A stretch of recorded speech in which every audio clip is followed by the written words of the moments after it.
Shalom. First and foremost, I want to give all praises, honor, and glory to Yahweh, Bahasham, Yahushai, Bahasham, Ruach double honors to the elders and the apostles of Great Millstone, and peace and blessings to the elect. All right, this lesson is going to be dealing with centering yourself, okay, which is something that a thought that came to mind. All right, which when in our ministry or in our walk in this truth, there's times when you hit certain points where things are not going the way you would prefer. Things might not be going smoothly or whatever the case may be. All right, but we need to understand that that's all a part of the balance of being in this truth. And sometimes when you catch hell, the fleshly part of you, you get upset, or it doesn't feel nice. You're unhappy, you're upset, and you have to understand that when you're locked into the spirit, when you catch hell, you notice that depending on what it is, you always come right back to the scriptures. You always come right back to the Lord. All right, and you the only thing really that comforts you when you're going through some difficulties is this truth, is having the thought and understanding that whatever's happening now is still temporary anyway. Okay, because most of the time, when different tribulations come, it's all temporary, even if it's a bodily infirmity or even a death.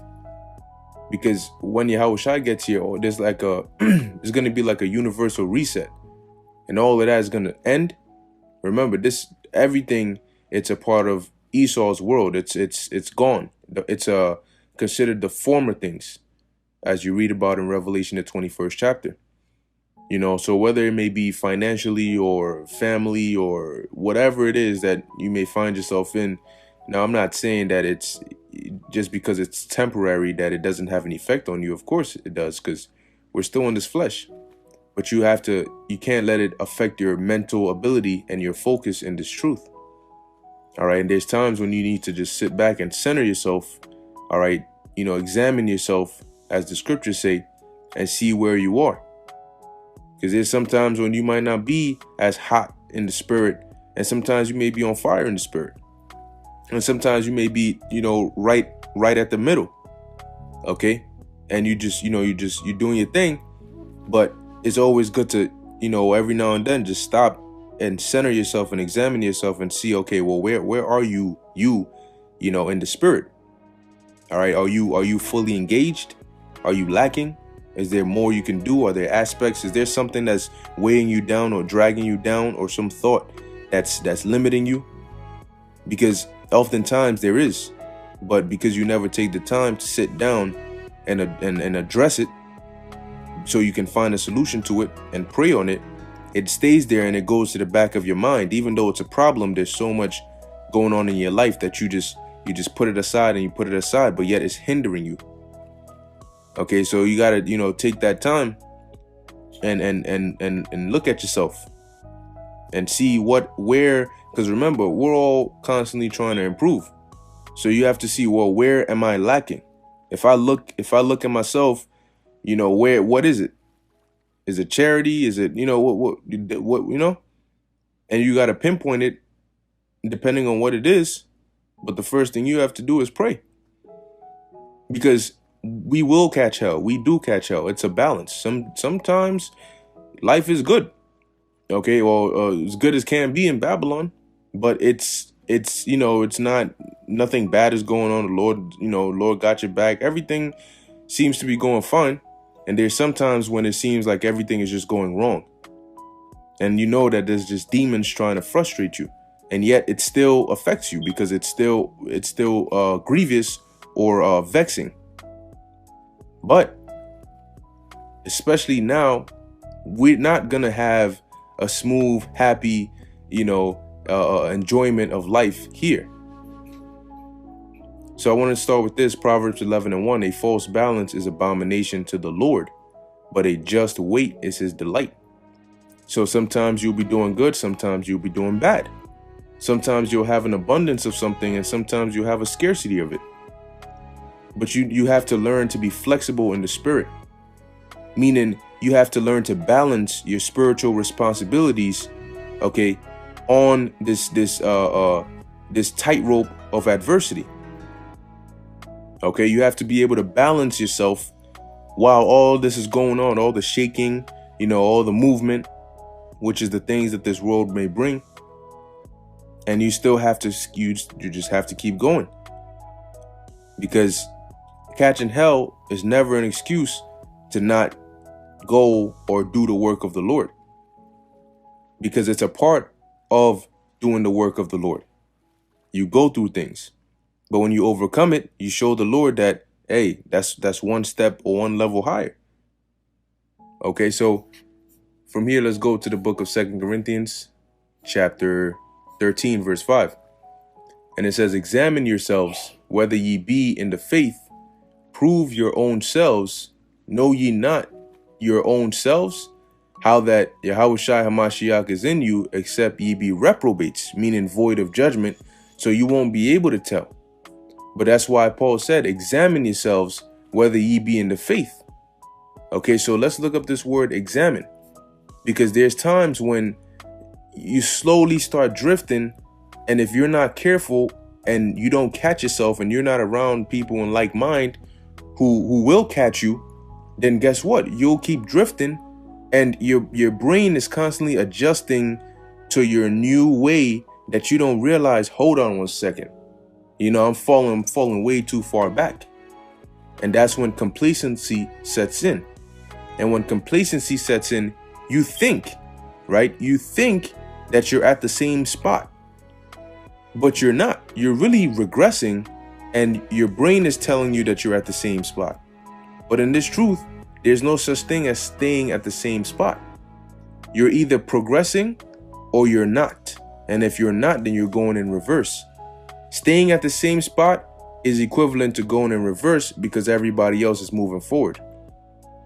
So when you look at the word examine, okay, it says perazzo in the Greek, and it says to try, make trial of, test, for the purpose of ascertaining his quality.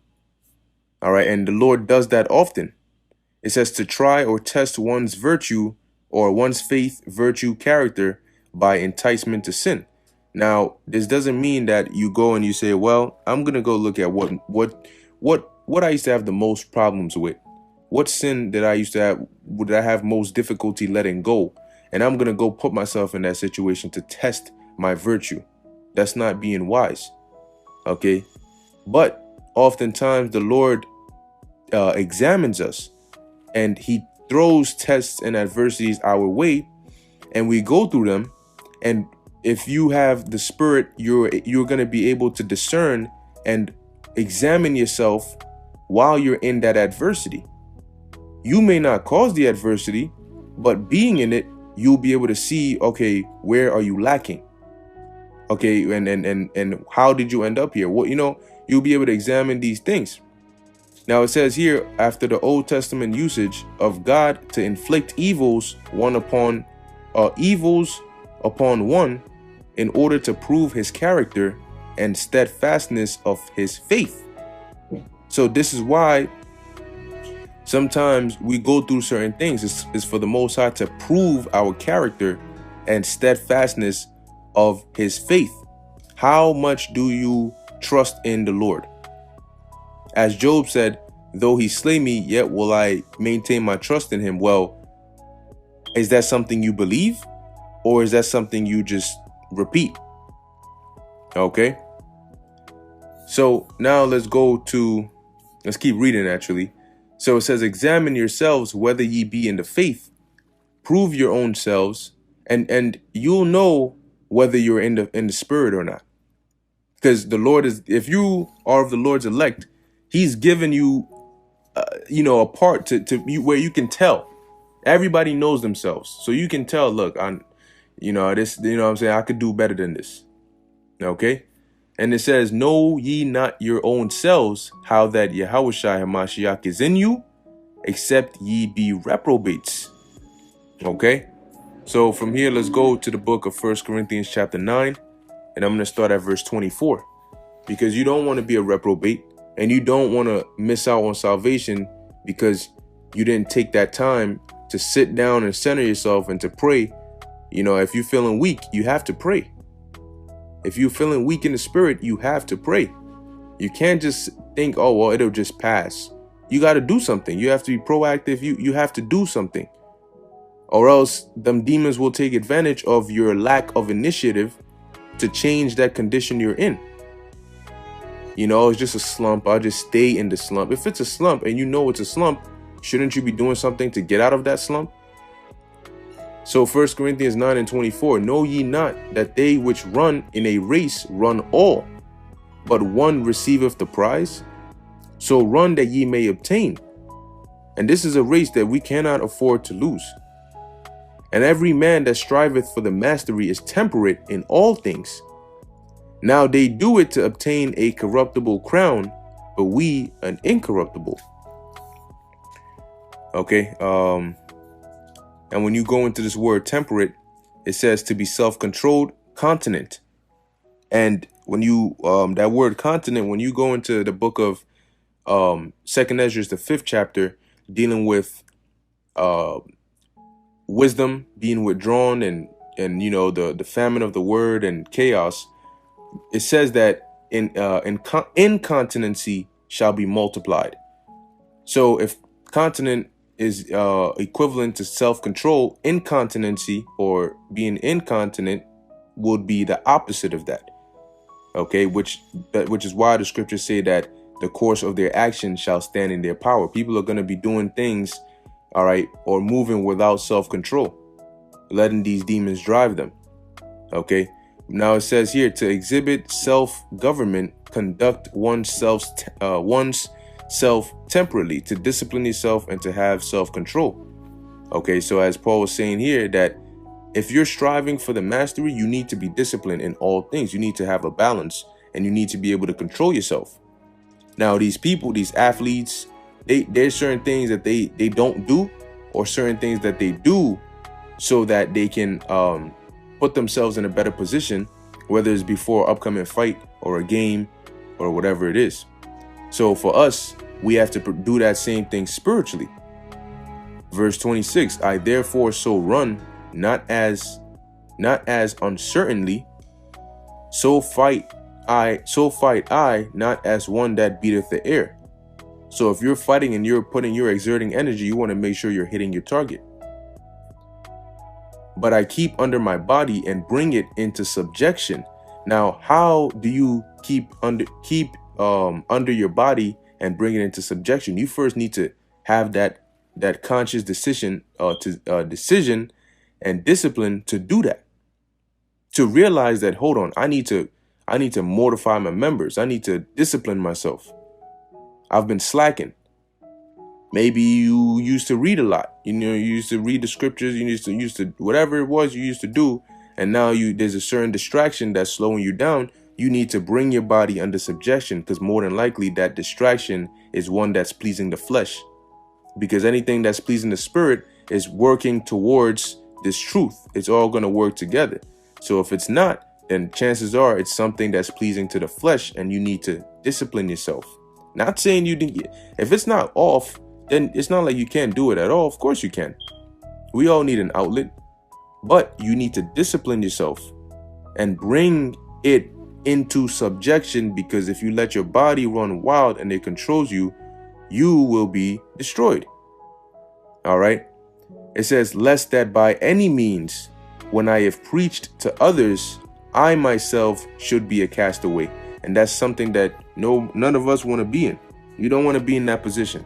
You don't want to be a castaway. Okay? You want to stay in this work and reap of the benefits. And when you look at the word castaway, it says not standing the test, not approved. Okay? That which does not prove itself such as it ought. Unfit for, unproved, reprobate, rejected. You don't want to be one of those. You want to be approved of the Most High. Okay? And you do that because being in this truth is also a proving ground for who the Lord is going to see worthy, all right, to be a part of his governing body.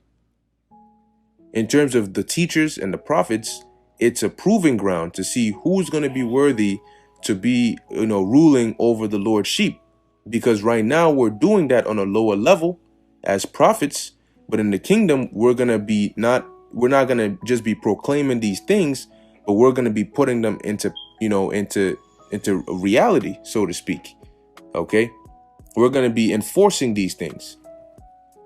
Now, this is the book of Ecclesiasticus, or the book of Sirach, chapter 2, starting at verse 1. And I'm only going to read about the first few verses, because that's where the point that I want to make is. So it says, "My son, if thou come to serve the Lord, prepare thy soul for temptation." And they say the soul is the seat of the desires. Okay. So you have to prepare yourself for temptation. You have to know this is not going to be an easy ride. So you don't get shocked or surprised when things come upon you. It says, "Set thy heart aright and constantly endure." And this is something that people didn't consider before saying, "Oh, I want to be a part of this." And because of that, they ended up falling out, because they didn't think that this was as hard as it actually was, because it didn't look that way from the outside. Oh yeah, they just go, all they see is, they just go out there and wear dresses and curse people out, but they don't see the other part. They don't see the demons that come after us. They don't see the things that we go through in our day-to-day lives. So from the outside looking, oh yeah, I want to do that and curse out women and the Edomites and this and that. There's more to it than that, way more to it, and they don't consider that. So when they come into the truth and then it starts hitting them, and wisdom starts walking with them by crooked ways, they cannot take it. They cannot constantly endure. Their minds are not ready for it, because they didn't set their heart aright, and ultimately because the Lord didn't choose them. It says, "And make not haste in time of trouble." And this world teaches you to make haste in time of trouble. It teaches you the second something goes wrong, just panic, lose it, call 911. Forget about the Lord, forget about faith. Now's not the time for that. Just whenever you're in pain or in a position of difficulty, you're just trying to find the quickest way to make it stop. But the quickest way to make it stop might not always be the best way. So make not haste in time of trouble. You go through certain things, understand that the Lord wills everything. So if he allowed it to happen, there's a reason. So don't just lose it. Calm down. And I know that's not the easiest thing to do when you're in certain situations. Okay. And in some situations, you might get vexed hearing calm down, but you have to tell yourself, remain spiritual. Remain spiritual. Because the anger and the emotions are coming from your flesh and it wants to take control. But you need to remain spiritual. You need to bring your body under subjection. You need to center yourself and remember the scriptures and apply the scriptures. Because if you listen to your flesh, then you'll end up in a worse position than you are now. You need to think about these things when you're in certain situations. Okay? That's how you remain spiritual. And then when you calm down, you'll be glad that you thought of these things, and you'll be on a higher level because you can control yourself in certain situations, and you can avoid being a prey of demons and being in a much worse situation. Verse 3 says, "Cleave unto him," who? The Most High, Yahweh Ba'ashem Yahushai, "and depart not away, that thou mayest be increased at thy last end." So some people, they catch the hell and they can't endure unto the end. The scriptures say, better is the end of a thing than the beginning thereof. And because they can't see it through to the end, they drop out in the time of tribulation, out of haste, and they don't get increased at their last end because they didn't make it there. So it says, "Cleave unto him and depart not away." When you catch hell, you need to cleave to this truth. You need to cleave to the Lord. This is where you get the comfort. That's why it's called the Comforter. "That thou mayest be increased at thy last end." So you can learn what the lesson is the Lord wanted you to learn from whatever calamity that you're going through at that moment. Because nothing comes by coincidence and nothing comes for no reason. And whatever it is, there's something that you're going to gain out of it. Whether you see it then or you see it later or you don't see it at all, the Lord knows. Verse 4, "Whatsoever is brought upon thee, take cheerfully, and be patient when thou art changed to a low estate." because the Lord is not just going to change you to a lower state just for no reason. But the scriptures say, just as the heavens are higher than the earth, so are the Lord's ways higher than our ways. Okay? So you have to, what? Believe in the Lord and trust in him. Verse 5, for gold is tried in the fire, and that's an acceptable man in the furnace of adversity. So if you're going through that adversity, chances are the Lord sees you as acceptable, and he wants to purify you. Verse 6, believe in him, and he will help thee. Order thy way aright, and trust in him. Okay? Trust in him. And that starts with prayer and having faith. Prayer mixed with faith equals results. Okay, so with that, Lord willing, this was edifying to the elect. In closing, I want to give all praises, honor, and glory to Yahweh, Bahasham, Yahushai, Bahasham, Rakha Kudash. Until next time, Shalom.